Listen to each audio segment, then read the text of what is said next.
Global Advertiser for innovative outdoor solutions. Global as a company, it has never compromised on its service quality and commitment.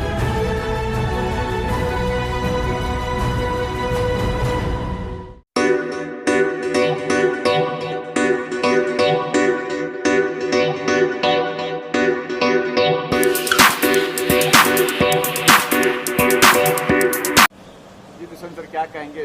शतरंज की बात कर रहा हूँ मैं, तो कितने प्यारे है, वजीर है, ऊँट है, हाथी है, क्या कहेंगे? सबसे पहले मैं तो अपने जो हमारे मीडिया के मित्र हैं, मैं आप सबका हार्दिक आभार प्रकट करता हूँ कि एक बार फिर आपसे रूबरू होने का मौका मिला। और शतरंज के सिलसिले में हम लोग पहले भी कई बार बात कर चुके हैं और बात प्यादों से ही शुरू होती है। तो शतरंज के जो प्यादे हैं, हर प्यादे का जैसे अलग अलग किरदार होता है, अलग अलग कैरेक्टर होता है, तो मेरी इस फिल्म में भी सब अपना अपना किरदार निभा रहे हैं। और सबसे खुशी की बात यह है कि the film is entire complete. सब अपना किरदार निभाने के बाद अब अपनी रियल लाइफ में लौट चुके हैं सब लोग। और हम लोग जो सिनेमा हमने एक्सपोज किया है, अब उसके हम लोग पोस्ट की तैयारी चल रही है, पूरी एडिट स्टार्ट हो गया है। एंड आई होप कि एंड हमेशा अच्छा होता है। तो इस फिल्म का जो एंड है वो बड़ा कमाल का होना चाहिए, और जिसके लिए हमने इतनी मेहनत की है वो मेहनत जरूर साकार होनी चाहिए, ऐसी मेरी ईश्वर से प्रार्थना है। सस्पेंस है, थ्रिलर है, किस तरह की फिल्म है? It's a suspense thriller film, but generally आम सस्पेंस थ्रिलर में ये होता है कि आप एक रोमांच में डूबते हैं और फिर एंड में जाके सस्पेंस खुल जाता है। मैंने कुछ थोड़ा सा जाल और महीन बुनने की कोशिश की है, और इस मामले में मैं अब्बास मस्तन साहब को सम टाइम मैं फॉलो करने की कोशिश करता हूँ। वो जैसा जाल बुनते थे कि सस्पेंस पे सस्पेंस, तो मैंने पूरी कोशिश की है कि मैं कहीं ना कहीं सस्पेंस को बहुत एक उलझा के और एक ग्रेविटी और ग्रेंजर के साथ में रख सकूँ। तो ऑडियंस कंफ्यूज तो नहीं होगी क्या हो रहा है पर्दे पर? ऑडियंस देखिए, ऑडियंस कंफ्यूज तो तब होती है जब कोई कंफ्यूजन आप छोड़ दें और वो बाहर आए, उसका कंफ्यूजन ही खत्म ना हो। बट मेरी फिल्म जब एंड शॉट होगा तो ऑडियंस कंफ्यूज तो बिल्कुल नहीं होगी, क्योंकि हर सस्पेंस के जब खुलेगा तो उन्हें लगेगा कि अरे वाह ये एंड है फिल्म का, बट वो एंड होगा नहीं।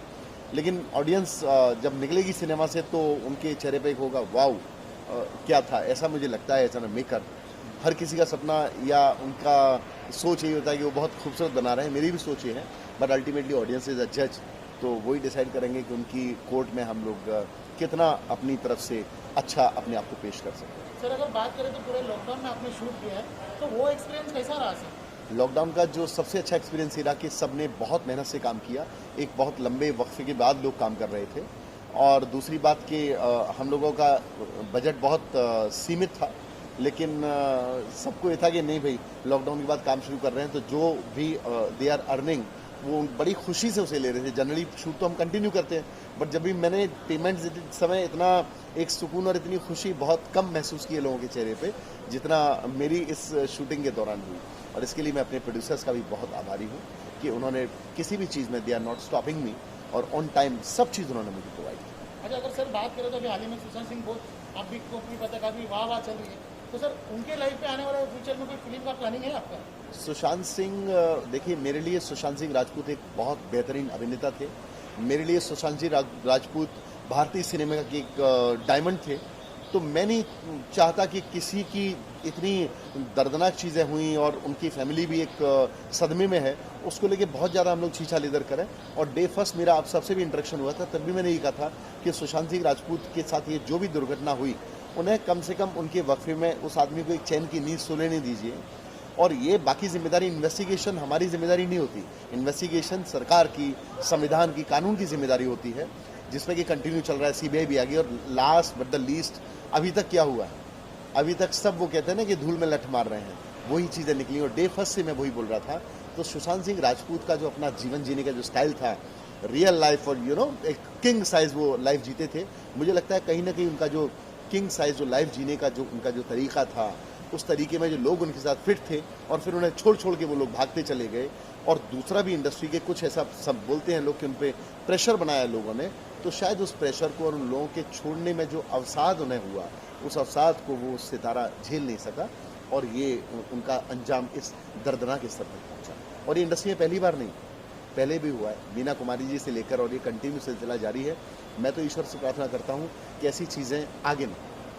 सर, मेरा सवाल ये था कि सुशांत सिंह राजपूत के ऊपर फ्यूचर में आप कोई फिल्म लेके जाके बनाएंगे? मैं सुशांत सिंह राजपूत के ऊपर कोई भी कभी फिल्म नहीं बनाऊंगा, उससे मिलते जुलते सब्जेक्ट पे भी कोई फिल्म नहीं बनाऊंगा। अच्छा, इसमें कई बड़े कलाकार, शतरंज की बात कर रहा हूँ मैं, कई बड़े कलाकार है, तो कलाकारों का चयन कैसे हुआ, क्या कुछ बताएंगे कलाकारों के बारे में? मेरे इंडस्ट्री में रिलेशन बहुत अच्छे हैं, और जिससे नहीं भी है तो बहुत छोटी सी इंडस्ट्री है हमारी, हर कोई आपस में एक दूसरे का दोस्त होता है। तो मैंने इतना प्यार कमाया है कि जब मैं ये फिल्म की जब प्लानिंग कर रहा था, स्टोरी बना था, तो स्टोरी बोर्ड पे ही मैंने आर्टिस्ट फिक्स कर दिए थे कि ये आर्टिस्ट काम करेंगे। And I am touchwood, I am lucky कि मैं जब मुझे मेरे प्रोड्यूसर्स की तरफ से ग्रीन सिग्नल मिला और मैं उन आर्टिस्ट के पास गया कि भाई आपको लेके मैंने बनाया, आपको काम करना है, तो सब ने हाँ कहा। किसी से मेरी कोई बजट को लेके बात नहीं हुई, किसी ने मुझे डेट्स को लेके बात नहीं की। एवरीबॉडी सेड कि नहीं सर, वी आर हैप्पी, आपके साथ खुशी से काम करेंगे। और जब ये शूट खत्म हुआ तो मुझे और भी खुशी हुई। हितेन तेजवानी, शावर अली, ऐसे स्टार लोग, दिलेर मेहंदी, ब्रूना, इसके अलावा कविता त्रिपाठी, दे सेड कि नहीं, आप जो भी प्रोजेक्ट करेंगे आगे हमारे साथ ही करेंगे। तो एक डायरेक्टर के लिए बहुत बड़ा कॉम्प्लीमेंट होता है। आपने दिलेर मेहंदी की बात की, अभी गाना शूट हुआ सर, क्या कैसा रहा सर वो एक्सपीरियंस कैसा रहा? किंग के साथ काम करना किसको अच्छा नहीं लगता। तो दिलेर मेहंदी तो नया हीरो है इंडस्ट्री के, और मैं बड़े हम्बलनेस के साथ कहता हूँ कि उस आर्टिस्ट ने आज तक जितनी भी फिल्में की हैं सब बहुत बड़े लेवल की हैं। तो दिलेर भाई के भी जीवन का देखा है तो छोटी फिल्म में एक डेब्यू है। शायद मेरे बाद कई प्रोड्यूसर्स या डायरेक्टर्स की हिम्मत होगी कि उनको अप्रोच करेंगे कि आप हमारी फिल्म में गाना कीजिए, और उनको भी, क्योंकि बड़ा हमने रिकॉर्ड टाइम में सब खत्म किया उनके साथ, उनको भी लगेगा नहीं मैं छोटे जो प्रोडक्शन हाउसेज उनके साथ भी काम कर सकता हूँ।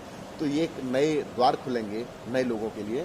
बट दिलेर भाई का इस सब के लिए मैं हृदय से शुक्रिया अदा करता हूँ। सर, लॉकडाउन के बाद पैसे की काफ़ी तंगी आ गई थी, किस तरह से आपने प्रोड्यूसर को मनवाया कि चलो फिल्म करनी है? लॉकडाउन बाद शूटिंग शुरू हुई है और काफ़ी कुछ प्रिकॉशन लेना पड़ता, सैनिटाइजर रखो, मास्क पहनो, ये करो, कैसे कुछ प्रोड्यूसर को कोई बर्डन तो नहीं आया ना पैसों का? नहीं, प्रोड्यूसर एक्चुअली क्या होता है ना, आप डे फर्स्ट से जब एक बजट आप फिक्स करके चलते हैं और बजट अगर हाइक नहीं करता आपका, आपकी जो कमिटमेंट है वो आप कमिटमेंट अगर निभाते हैं अपने प्रोड्यूसर के साथ में, तो नोबडी सेड नो। आपने एक लकीर खींच दी कि मैं इस ग्राफ में काम करूंगा एंड पीपल सेड यस, तो फिर उस ग्राफ में अगर आप काम कर देते हैं तो आपका कोई विवाद ही नहीं रहता। तो मैं हमेशा अपने कैरियर में मैंने कोशिश की कि मैं जो ग्राफ अपने प्रोड्यूसर्स को दूं, मैं उस ग्राफ में काम करूं, और अभी तक तो ये हम ग्राफ में लाते चले आए। नहीं, हमने देखा भी है कि आप बहुत फास्ट काम करते हैं और एक दिन में मतलब कोशिश करते हैं 10, 15, 20 दिन में शूटिंग खत्म हो जाए। तो अंदर कुछ टीम भी है क्या, फटाफट काम हो जाए, क्या है सर? देखिए, 3 लोग अगर सेट पे खड़े हुए हैं, डायरेक्टर, डीओपी और प्रोडक्शन कंट्रोलर, ये 3 लोग अगर सेट पे हैं सुबह से लेकर रात तक, जब तक पैकअप ना हो, वो अगर लंच के लिए भी नहीं जाते हैं, तो आप ये मान के चलिए हर प्रोजेक्ट आपका टाइम टू टाइम निपटेगा। तो मैं यही करता हूँ, जब मैं खड़ा रहता हूँ तो मेरा डीओपी भी खड़ा रहता है, सारी प्रोडक्शन टीम खड़ी रहती है। तो जब सभी खड़े हैं तो काम ही करेंगे, खड़े होकर करेंगे क्या? तो हम लोग आमतौर पर लंच ब्रेक बहुत कम करते हैं। हमारे यहाँ रनिंग ब्रेक होता है, काम चल रहा होता है, जिसको छुट्टी मिले जाके खाना खाओ, तो हम वो 2.5 घंटा बचाते हैं। अब अगर 2.5 घंटे को आप अगर 15 से क्लब कर दीजिए तो करीब 2 दिन हम लोग सेव कर लेते हैं शूटिंग के लिए, जिसका कि हमें एडवांटेज मिलता है अपने प्रोड्यूसर को रिलीफ देने में। मुझे भूषण सर, मेरे काफ़ी सवाल देते थे। लास्ट टाइम भी हमारी एक पिक्चर आई थी 100 गर्ल्स, तो उसका काफ़ी विवाद हुआ था। इस फिल्म को लेके ऐसा कुछ? देखिए, विवाद में तो कोई नहीं चाहता उसका विवाद हो, सब चाहते हैं मेरी जीवन शांति से गुजरे और शांति से निकल जाए। मेरी फिल्म को लेके विवाद नहीं था, मेरी फिल्म को लेके कुछ लोगों को आपत्ति थी, तो मैंने आपत्ति बहुत प्रेम से जाके उनको सॉल्व की, उनसे बात की। हर चीज़ अल्टीमेटली टेबल पे ही होता है, तो मैंने बात की और सभी सेटिस्फाइड हुए। सब ने, जिनसे विवाद था, उन लोगों ने मेरी फिल्म मेरे साथ बैठ के देखी और हंसते हुए बाहर आए, जैसे कि बहुत अच्छा। तो मैं इसको भी अपने लिए रिवार्ड मानता हूँ। और ये तो सस्पेंस थ्रिलर है, इसमें कोई विवाद तो छोड़िए, कोई बात ही नहीं है। सब ने इतने प्रेम से काम किया है, तो इसमें तो सिर्फ हम लोग ब्लेसिंग्स एक्सपेक्ट कर रहे हैं कि हमें सारे ऑडियंस की, सभी लोगों की यूनिट की ब्लेसिंग्स मिलें। अच्छा, अगला प्रोजेक्ट आ रहा है त्राहिमाम, उसके बारे में कुछ बताएंगे सर? त्राहिमाम मेरे बड़े, हालांकि मेरे सारे प्रोजेक्ट दिल के करीब है। त्राहिमाम में थोड़ा सा मैं जैसा हूँ वो मैं उसको सिनेमा पर उतारना चाहता हूँ। बड़ा हार्ड हिटिंग सब्जेक्ट है, रक्त चरित्र है। बाकी जो आपने देखे होंगे और भी फिल्में जिस सिनेरियो में आई हैं, उसमें इसको बनाने की कोशिश कर रहे हैं, क्योंकि मेरा लालन पालन जो है ऐसी जगह पे हुआ है। मेरी स्टडी धौलपुर हुई, मैं जगनेर का रहने वाला हूँ, आगरा ब्रिज क्षेत्र है, वहाँ पे हम लोगों ने ग्रेजुएशन किया, कॉलेज, ये लाइफ, और हमने बड़े हार्ड हिटिंग चीज़ें देखी अपने टाइम पे। अब तो समय बहुत चेंज हो गया, तभी मोबाइल वगैरह नहीं हुआ करते थे, तो उस चीज़ को मैंने बहुत नज़दीक से देखा है। तो मुझे बड़ी खुशी है कि मैं, मेरी जो लाइफ थी उसको कहीं ना कहीं मुझे एक जो मैंने देखा अपने कॉलेज टाइम में, स्कूल टाइम में, उसे मुझे फिल्माने का मौका मिला। तो कास्टिंग वगैरह हो चुकी है सर, कुछ बताएंगे? कास्टिंग ऑलमोस्ट कंप्लीट है इसकी। Again I am working with Kavita Tripathi ji, और इसके अलावा बिग बॉस का जो एक बड़ा चर्चित चेहरा थी और बहुत शानदार अदाकारा भी हैं, अर्शी खान, पंकज बैरी हैं, मुश्ताक खान हैं, आदि ईरानी हैं, मनोज भाटिया हैं। तो इस तरह का हमारे पास एक आर्टिस्टों का एक बुके है जिसको लेके हम लोग आने चाहिए। तो कब तक प्लान है जाने का, फ्लोर पे जाने का? हम लोग 17 फरवरी से शूटिंग स्टार्ट है और 24 को ख़त्म कर देंगे। उसको भी प्लान ये है कि दिसंबर में हमारी शतरंज रिलीज़ हो, जनवरी में त्रैवम रिलीज़ हो जाएगी। मुंबई रफ्तार न्यूज़ की खबरें पसंद आने पर हमारे YouTube चैनल को सब्सक्राइब करें और लाइक करें।